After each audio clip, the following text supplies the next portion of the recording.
Don't play with me, baby. Yeah, I am a child of Oshun, and yes, that means that, yeah, I look out for the gays, baby, but I check the gays, too. Specifically, if you gonna suck dick like us girls, you better sit quiet and look pretty just like us. Keep your ass out of my comments clowning, or I will eat your fucking lunch. Oh, Ruha, with the magic divine, daughter of Oshun, her spirit will shine. Guided by Eshu, with ancestors' might, in her aura of gold, we find our light.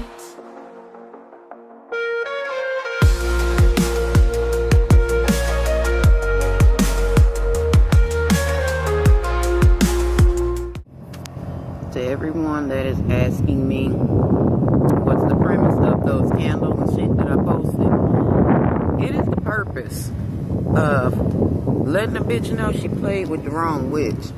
Now, there's this girl named Letisa M. Giles. If she reaches out to you for spell work, do not get in my fucking way, okay? I don't give a shit where you practice. I don't give a fuck what you do. Don't get in my motherfucking way trying to protect the liar. First of all, the thing with Letisa is that's what I was working with her on. She's 54 years old and she's still a little girl.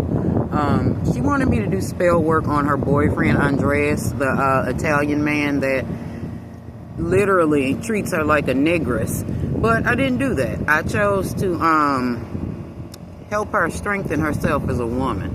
The work that we were doing was to help her learn how to speak up for herself, to stop lying, okay? Because Letisa is a huge liar, and I hate that for her because she gives Leos a very, very bad name. And that's the when y'all be saying you don't like Leos, that's the Leo you're talking about.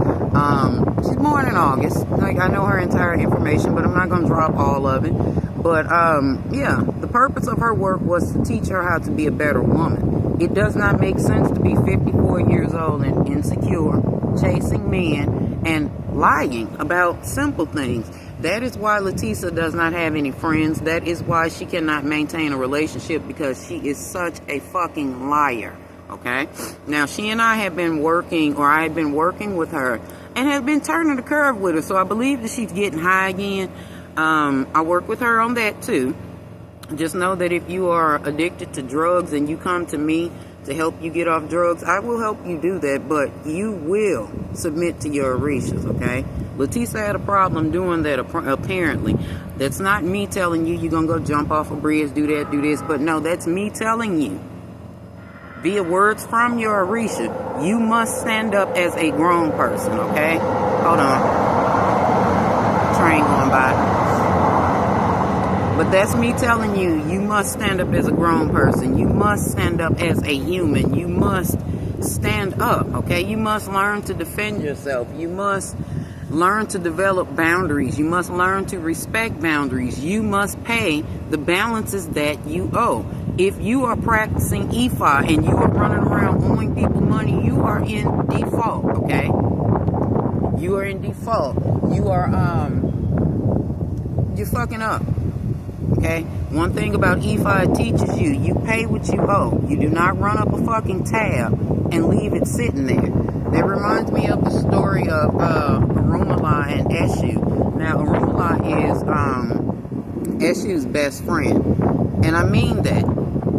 You can't fuck with Orunmilla without meeting Eshu, okay? Don't think you're going to step on Orunmilla's toes without meeting Eshu first, okay? And as y'all can see, I'm wearing Eshu today. I mean, I have my other Orishas up under me, but I'm wearing Eshu today just to make a point, okay? Anyway, Orunmilla was doing his thing. He's a Babalao. And there were these other Babalaos and these people who were getting services from Orunmilla. And the Babalaos became jealous of Orunmilla because he was getting more people to come to him, because these other Babalaos were liars, okay? Just like I told y'all, these false prophets that be telling y'all this bullshit and some of these fake Babalaos, that's what them other Babalaos were. Orunmilla was the real thing, okay? So people started noticing that, and they're like, well, I want to get my spiritual services. I want, let me say it as it is, because I'm telling an Orisha story. I want Orunmilla to cast Ifa for me and give me an Ebo. An Ebo is basically your prescription. If you go to the doctor, they do the soap notes and shit, and they give you a prescription at the end. Just consider your Ebo your prescription, okay? This is your prescription to get well. This is what you must do. In the same vein, that is exactly what I gave Letisa. She's in default of her Ebo right now. But anyway, a lot of them start coming to Orunmilla, getting their Ebo done, and the other Babalaos started suggesting to people that if Orunmilla was really anointed by Olodumare, anointed by Obatala, he would allow them to get their services free, or if they owed him anything, they would bypass it. So at first, Orunmilla being very non-confrontational, he just let it go on. Suddenly his best friend Eshu slid up on him one day in the market like, yo, what's up, nigga? I heard that motherfuckers owe you a bunch of money. Why you ain't then tried to collect on your funds? And Orunmilla is like, nah, people got going through hard times. And again, I'm paraphrasing y'all, but I'm making it fit today's world, okay? But Orunmilla tells Eshu, he's like, nah, I don't want to, press people too hard. Motherfuckers be having shit going on and da-da-da-da. Well, Eshu, like, that doesn't matter. Before you come and sit before somebody and ask them to perform spiritual services for you, you should make sure that you have the money. I ain't buying it. But Orunmilla was like, nah, Eshu, don't worry about it. Don't trip off of it. I got it. And Eshu was like, all right. So he sat around with Orunmilla that day, and he watched how people were playing him, come up with their fucking wimpy from motherfucking Popeye, I gladly pay on Tuesday shit. This is what people were doing. So Eshu like, hold on, no. You gonna just keep letting these people do this? Orunmilla like, relax, I got this, Eshu, I got this. Eshu like, all right, but I'ma still sit close because I see what's going on. So the other Babalaos were continuing to get jealous because even though Orunmilla wasn't really getting his money from people, people were saying his name. People were bragging on how good his services were, even though they owed this man, okay? But anyway, the other Babalaos like, okay, well, let's have a contest. Let's see who the best Babalao is. Let's see who can do da-da-da-da-da. And I hate to say da-da-da-da-da, y'all. Let me place something there. Let's see who can attract the most clients, and let's see who casts the most Ifa. So the other Babalaos, there's about 4 of them, they got together and they put a spell on Orunmilla'S business. They decided that they were going to block him because, truthfully, Orunmilla is completely blessed. He's completely blessed by Obatala, and Orun looks out for him, okay? So if you think that you are going to try a child of Orunmilla, understand, Orun looks out for him.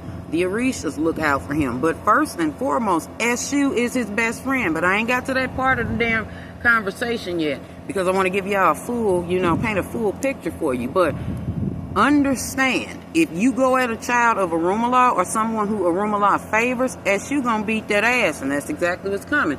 But anyway, they put a spell on his shit, and people stopped going to Orunmilla. He like, what the fuck? Like, hold on, train going past.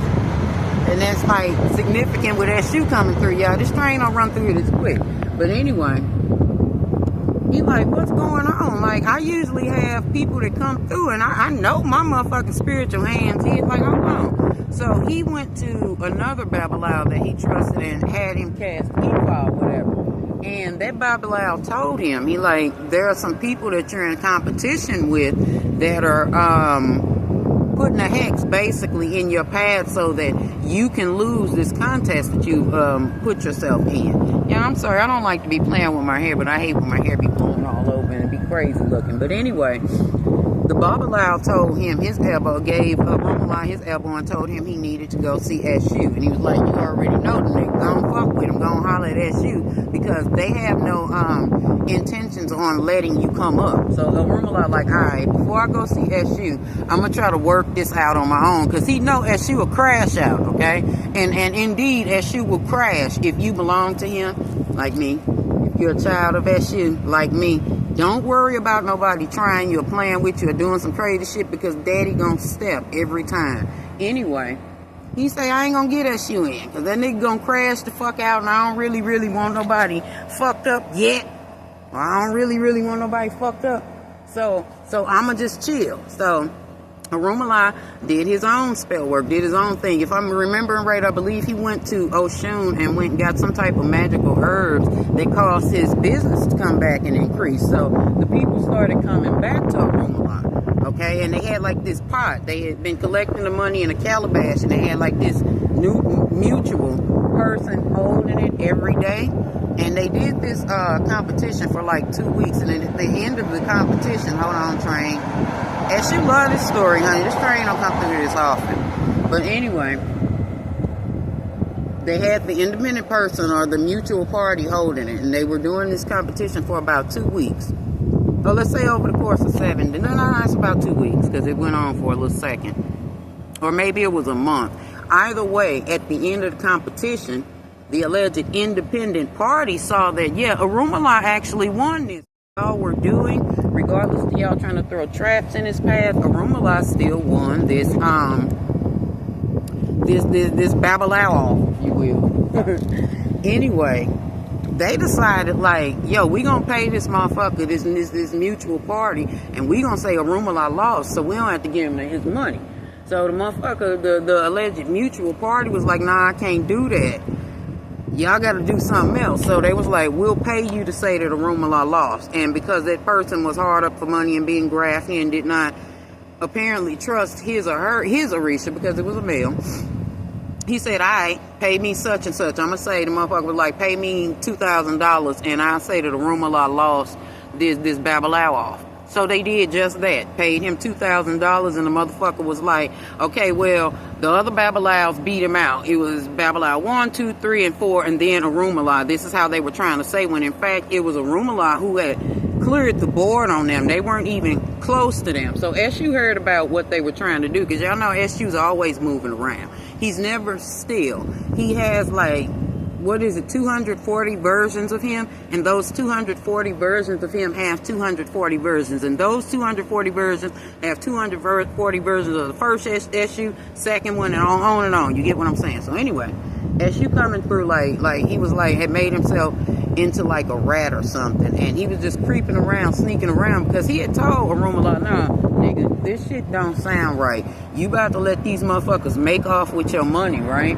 And I know factually that these motherfuckers playing on your top. So he go back and he run this shit down to Orunmilla, and Orunmilla like, oh, no. Okay, SU again, before you cap off, let me go try to get this straight with these dudes before I turn you loose. SU like, you got 10 seconds. Okay, not 10 seconds. I ain't gonna be like that. SU like, you got 10 minutes, okay? Because he didn't give him long. He gave him within the same day. He like, okay, I'm going to let you try one more motherfucking time, and then I'm going to get active. Orunmilla tries to do things diplomatically once again with these liars, and they still didn't give him his money. So the next day, while them same Babalaos was sitting up in the marketplace with their little shit set up, they motherfucking got, and here come the train again. SU like his part showing up, y'all. Anyway, they got they little shit set up, casting Ifa, doing reading, so to speak, life readings, whatever the fuck you want to call it, because I know y'all, the Orisha don't speak through tarot. I know that, but I'm trying to paint a current picture so that people can follow the story, okay? Anyway, one of the Babalaos get up after, you know, Orunmilla had come to the marketplace too, even though these motherfuckers had refused to give him that calabash full of his fucking money that he won fair and square. So Orunmilla comes, and he comes up to the marketplace as well, and he like, I ain't even gonna say nothing, I'ma just, you know, go on and move forward, because I don't really want no trouble. I just want to, I'll give it up to God. Us black folks good for giving shit up to God instead of getting the retribution that we rightfully deserve. But like I said, Orunmilla is non-confrontational, and he's always going to take a non-confrontational approach about things, okay? Anyway, as you see these motherfuckers setting up, getting their money, motherfucking Orunmilla still ain't got his money from these folk yet, though. So he, hold on, y'all. I'm gonna tell y'all the rest in a minute. Anyway, where did I leave off at? Oh, yeah. Orunmilla in the marketplace, even after these motherfuckers ain't paid him. So that's you there, okay? And he see these motherfuckers got their little shit set up. They drawing all of the people towards them, and they bad-mouthing Orunmilla by now. They like, nah, don't go to him. He or A, B, C, D, and E. And they even, this is what I believe helped SU get active, because they brought his name up. They was like telling people, oh no, don't fuck with him, because he fucks with SU, and you know what SU do. Why they do that? Why they do that? Let me tell y'all something. Don't call SU the devil and then expect him not to show up. Y'all know how they be like, you say Candyman name 3 times, you say SU name 1 time, and it's got some negativity attached to it. He gonna pull up on you quick. So anyway, SU ears and perked up. He like, oh, hold on. Motherfucker got my goddamn name in their mouth. Hold on, let me make sure I got this right. He like, motherfucker got my motherfucking name in their mouth. Let me go see what's he about them real quick.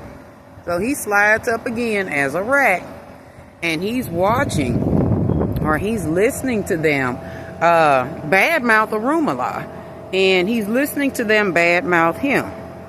And he's like, oh no, I don't give a fuck if Orunmilla gonna say something or not. I'm a motherfucking, I'm gonna make sure to get his shit. I'm gonna make sure to get his motherfucking money too, and I'm gonna put my foot in these motherfucking ass for motherfucking mentioning my name. Trying to throw some dirt on my motherfucking name. Okay, trying to smut my motherfucking name out. So Orunmilla, SU roll up as a rat. Hear all this shit going on. Hear them lying, dogging him out, dogging his homeboy out. He like, oh nah. So Orunmilla come up to them again, graciously as he normally does. Again, Orunmilla is very non-confrontational. So he roll up on them again for a final time. He like, yo, I know that, there's been some issue with y'all giving me my money. There's been some issue with y'all feeling like I didn't win the motherfucking contest, and y'all don't want to give me my money for whatever reasons. But let's just give me a little bit of my money. Give me half of my money. Give me something, nigga. You know I did, A, B, C, D, and E. They like, nah, I ain't fucking with you. You shout, nigga. You should have found a way to get your goddamn money. And then they start talking shit, y'all. This is what really set it off. They're like, go tell your friend to come over here and holler at us and get your motherfucking money if you want your motherfucking money, bruh. And again, I'm paraphrasing. Don't come in my comments talking crazy. So before Orunmilla could get out of there, and one of them was like, issuing threats, talking about because he ain't gonna do nothing and barking Orunmilla down real bad, because they know Orunmilla is very non-confrontational. So he like, all right, cool. You told me to go holler at my homeboy about it. You told me to go put that shoe on it. Watch this. And before Orunmilla could back out of the dead, because he was backing away from him, he like, trying to let them know I'm being non-confrontational with you stupid, you stealing ass niggas. And the people that have been getting EFA done for them, they seeing this shit and they talking shit too. Like, yeah, nigga, I ain't getting you nothing. You da-da-da-da-da-da. He like, all right, let me back up out of here. Clearly, I'm in enemy territory. Before he could back out good, y'all, out of a tree jumps SU. And SU on him. He like, what's up, nigga? Where my nigga money at? But they was just popping shit about SU, right? They had never encountered him for real. See, this is what a lot of y'all be doing. Running your motherfucking mouth on a motherfucker and you don't know shit about him. SU hopped down on that ass, pulled right up on him, come to see about him, about his motherfucking homeboy. He like, run my nigga his money right now. I'm finna tear all of your shit up. They get to making excuses that, SU, I can da-da-da-da-da. SU tore all that shit up. Y'all know that story about Jesus motherfucking tipping the tables in that temple. That wasn't nothing but Eshu. They just turned it into Jesus. Eshu did it because they was fucking with Orunmilla. Eshu tore everything up, okay? He tore everything up. And he told them because they had, I guess, spent the money, they split it up amongst each other and didn't have anything for Orunmilla. They might have gave him like $100 after Eshu got through tearing their face, bossing the fuck up on them, So, hold on, let me start another video. So after Eshu done put his foot in their motherfucking ass, oh baby, please believe, them motherfucking Babalaos found his money. Although they had spent the money after they had stole it, I don't know, they might have went and sold some ass, whatever they did. They ran Orunmilla his money, okay? That's the purpose of this story. If you owe a spiritualist, I don't give a fuck what you think about them. The moment that you get in bed with them, not in bed, because a lot of y'all be fucking on people and just gross. Don't worry, Eshu gonna come see about you about that too, okay? Just know that if you are having sex with your spiritual children or any of your spiritual constituents, Eshu gonna come see about you, okay? If you're using sex to manipulate them people, Eshu gonna come see about you, okay? Got a story for that too, but I won't be telling it today. But where did I leave off at? Oh yeah, they was bullshitting and like, oh, we spent the money and we got da-da-da-da-da. He like, I don't care what you go do. You better. Okay, before I run out of space again, let me finish this story. We ain't got that much to go. So, Eshu done tore shit up. Eshu done threw a hex on all of them. He done went physically in these niggas' bags and took money from these motherfuckers and went and handed it over to Orunmilla. Then he was like, yo, every time you come up here to practice, you need to break my man off 20% of whatever the fuck you own or earn, or I'ma come see about your ass. From that day forward, Orunmilla never had any issues with people trying to get over on him or slighting him for the things that, or the money that they owe him for the spiritual services that he given. The point is, I don't care what y'all think of your spiritualists.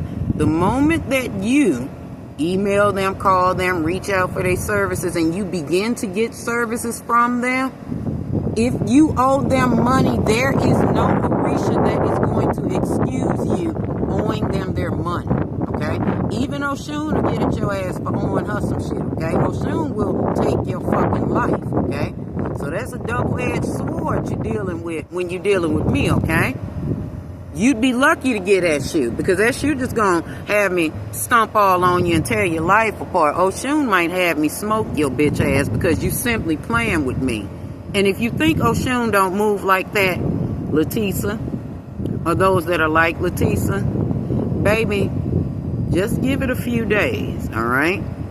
Because if Ialode gets tired of you owing me money, even after I've put this story out here, even after I've sent you an invoice, sent you an email, all of that, inquiring what the fuck you got going on, or if your spiritualist has done this, has texted you, called you, all of that, and you call yourself ignoring them, be prepared to meet Eshu, okay?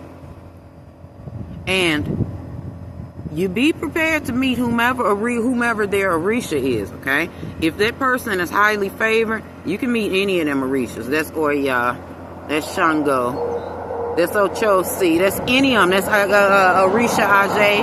And I'm going to tell y'all a story about Orisha Ajay today, too, because some of us crash outs need to hear that story. But yeah, if you owe your spiritualist some money, your tarot reader, your witch, whomever it is, you better find yourself paying them, because you'll look up and Eshu will have taken everything from you and then caused you to be in debt more with that person. And you better pay them. Or not, because there are worse things that can come from you not paying your witch, okay? Alright, y'all. Feel the sacred glow in the realm of the real. Let a power flow.